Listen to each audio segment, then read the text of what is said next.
Hello everybody and welcome to our final section for the semester, chapter 11, 12, and 13. So our nightmare is almost over. And these chapters are going to look at very specific markets. In chapter number 11 and 12, we take a look at the markets for our factors of production.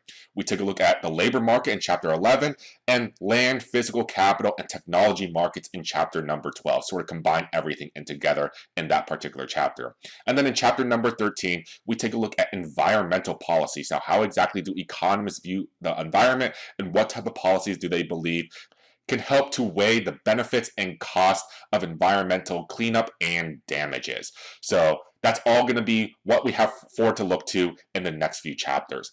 In this particular chapter, chapter number 11, where we take a look at the labor market, we see that it's going to be some type of maximization problem as well, just as we've sort of been working with the previous few chapters.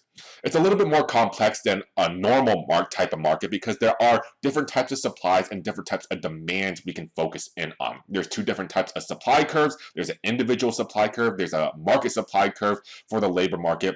And then we focus in on the demand side. So what exactly are firms and corporations? What do they demand of their workers?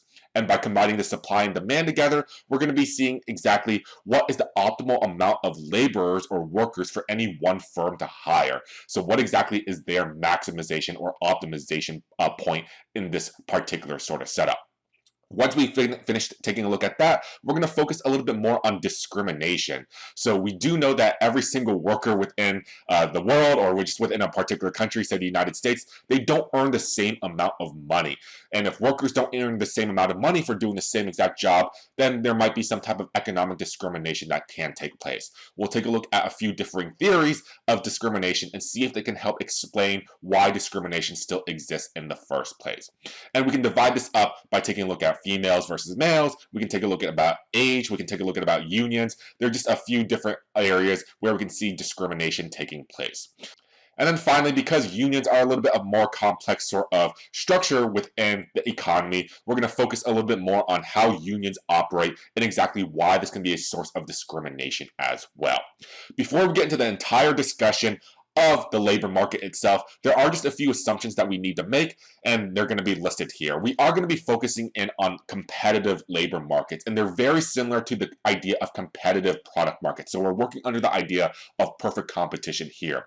So a lot of the similarities that we see in terms of both of these markets, firms are going to be operating in competitive industries with many buyers and many sellers, so basically an infinite amount of buyers and sellers, a homogeneous product or a standardized product, so we don't know exactly where the product is coming from, and there's going to be easy entry and exit, so no barriers to entry.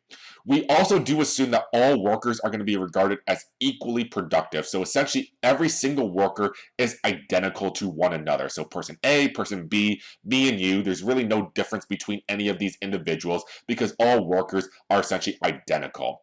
And then finally here, there is perfect information that is available. So information in the industry is widely available and accurate. So we as workers, we know exactly what the going wage rate is, what we should be paid, and firms and corporations, they know exactly about the quality of the workers and exactly how many workers they should be hiring in their little firm or in their little operations.